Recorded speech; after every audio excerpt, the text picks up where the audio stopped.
یعنی آپ اس سے اندازہ لگا سکتے ہیں کہ ایک مسلمان کا سلوک ایک غیر مسلم ذمی کے ساتھ کیا تھا جس کے علاقے کو وہ فتح کر چکے ہیں۔ اسی لیے آپ دیکھیں گے کہ یہودی جو انتشار کا شکار ہوئے 70 عیسوی سے، وہ اپنا گولڈن پیریڈ جس کو قرار دیتے ہیں وہ وقت ہے جب وہ مسلمانوں کی حکمرانی کے متحد تھے۔ جس وقت مسلمانوں کی حکمرانی تھی وہ یہودی کہتے ہیں کہ تاریخ میں لکھا گیا یہودیوں کا وہ گولڈن پیریڈ۔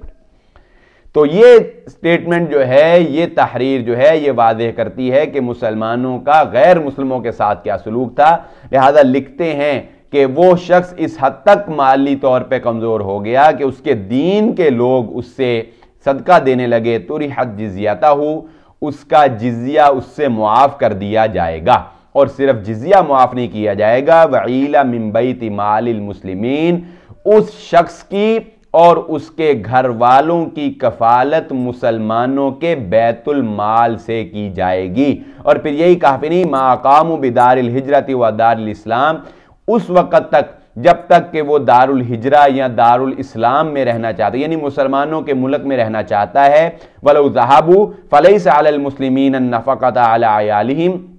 اگر وہ مسلمانوں کے علاقے کو چھوڑ کر جانا چاہتا ہے تو کوئی حرج نہیں، چھوڑ کے جا سکتا ہے، لیکن مسلمان اس کے بعد اس کے نان و نفقہ کے ذمہ دار نہیں ہیں۔ یعنی یہ وہ تحریر ہے، یہ وہ معاہدہ کہہ لیں، یہ وہ قانون کہہ لیں جو مسلمانوں کی سلطنت میں ایک ذمی کے لیے حضرت عمر بن خطاب رضی اللہ تعالیٰ عنہ کی خلافت میں حضرت خالد بن ولید رضی اللہ تعالیٰ عنہ نے نافذ کیا ہے۔ اور اقبال نے جو کہا ہے وہ صحیح کہا ہے کہ غرض میں تجھ سے کیا کہوں کہ وہ صحرا نشیں کیا تھے، جہاں گیرو جہاں دارو جہاں بانو جہاں آرا، میں تجھ سے کیا بتاؤں، غرض میں تجھ سے کیا کہوں کہ وہ صحرا نشیں کیا تھے، جہان بنا دینے والے، جہان مسخر کر دینے والے، جہاں گیرو جہاں دارو جہاں بانو جہاں آرا، گر چاہوں تو نقشہ کھینچ کر الفاظ میں رکھ دوں، مگر تیرے تخیل سے فزوں تر ہے وہ نظارہ، تیری سوچ بھی نہیں پہنچ سکتی وہاں پر۔ اقبال نے کہا کہ میں تو الفاظ رکھتا ہوں، اگر چاہوں تو نقشہ کھینچ کر الفاظ میں رکھ دوں، مگر تیرے تخیل سے فزوں تر ہے وہ نظارہ۔ تو تو آج کا انسان، تو تو سوچ بھی نہیں سکتا کہ وہ جان نثار صحابہ اکرام ان کی زندگی کیا تھی، انہوں نے کس طریقہ سے اس دنیا کے اوپر حکمرانی کی، جہاں گیر کیا، جہاں آرا تھے وہ، جہاں بان تھے وہ۔ لیکن اس کے پیچھے اگر کوئی بنیاد تھی تو وہ صرف اور صرف اطاعت محمد الرسول اللہ صلی اللہ علیہ وآلہ وسلم کی۔ اللہ تبارک و تعالیٰ کا حکم آ جائے تو سر تسلیم خم کر دینے کی، کسی اور کی بات کو ترجیح نہیں تھی، اور وہ سادگی تھی، دنیا سے بے رغبتی تھی، موت سے وہ لوگ اتنا پیار کرتے تھے جتنا کہ کافر زندگی سے پیار کرتا ہے،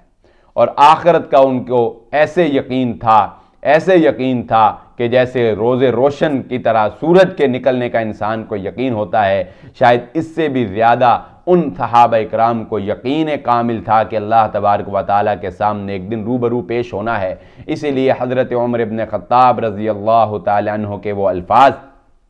کہ جو حضرت عمر بن خطاب رضی اللہ تعالیٰ عنہ نے کہا کہ اگر اللہ تبارک و تعالیٰ کی طرف سے یہ اعلان کیا جائے کہ صرف ایک شخص جنت میں جائے گا تو میں امید رکھتا ہوں کہ وہ عمر بن خطاب ہوگا، اور اگر یہ اعلان کیا جائے کہ ایک شخص جہنم میں جائے گا تو مجھے خوف ہے کہ کہیں وہ میں نہ ہوں۔ ایک آخری مثال دے کے بات کو ختم کرتے ہیں۔ ان کی عظمت اور ان کی مقام و مرتبے کا اندازہ صرف اس بات سے لگایا جا سکتا ہے کہ رسول اللہ صلی اللہ علیہ وآلہ وسلم کی لمبی حدیث ہے، اس کے آخری الفاظ یہ ہیں کہ جس وقت اللہ تبارک و تعالیٰ ایک آخری جنتی کو جنت کے اندر داخلہ عطا فرمائیں گے تو پھر اللہ تبارک و تعالیٰ اس سے پوچھیں گے کہ اے بندے جو میں نے تجھے عطا کیا ہے کیا تو اس سے راضی ہے؟ تو وہ بندہ اظہار تشکر کرے گا کہ یا اللہ ناراضگی والی یعنی کون سی بات ہے، میں نے تو کچھ کیا نہیں اور تو نے مجھے بہت زیادہ عطا کر دیا۔ تب اللہ تبارک و تعالیٰ فرمائیں گے یعنی جنت مل چکی ہے، لیکن جنت مل جانے کے بعد بھی اللہ رب العالمین فرمائیں گے کہ ابھی ایک نعمت باقی ہے جنت کے بعد بھی،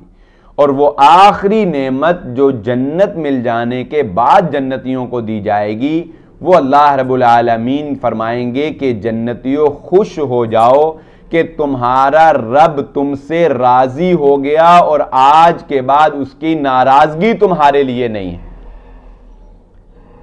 اب آپ ان اصحاب کے شان و شوکت اور مقام و مرتبے کا اندازہ کر سکتے ہیں کہ جن کو دنیا میں یہ کہہ دیا گیا رضی اللہ عنہم ورضوا عنہ، اللہ ان سے راضی ہو گیا، وہ اللہ سے راضی ہو گئے۔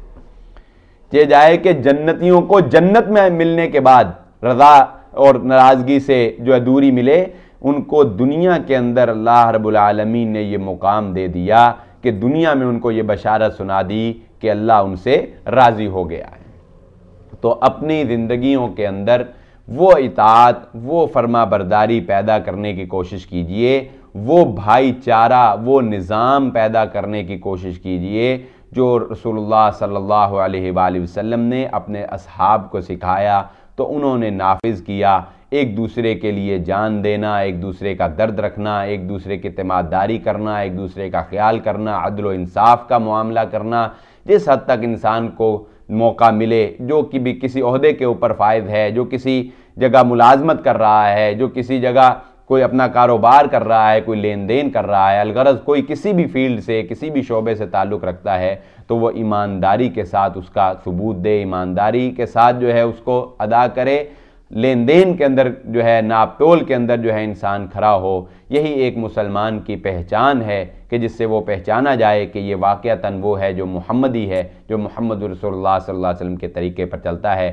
اپنی اولاد کو اپنے ان اسلاف، اپنے ان اصحاب، صحابہ اکرام رسول اللہ صلی اللہ علیہ وسلم کے جانثار ان کے واقعات سے آشنا کیجئے، ان کی زندگیوں سے آشنا کیجئے، ان کو بتائیں کہ ان کے اسلاف کی تاریخ کیا ہے، ان کو بتائیں کہ مسلمانوں کا مقام و مرتبہ کیا ہے، مسلمانوں کی شان و شوکت کیا ہے۔ آج کا مسلمان ان سے غافل ہوتا چلا جا رہا ہے، دنیا کے میلوں کے اندر، دنیا کی جو ہے عارضی افسانوں کے اندر انسان کھو چکا ہے اور اپنے اسلاف کو بھول چکا ہے۔ اللہ تبارک و تعالی سے دعا ہے اللہ مجھے اور آپ کو جو کہا اور جو سنا اس کے اوپر عمل کرنے کی توفیق عطا فرمائے۔ وما علیہ الا البلاغ۔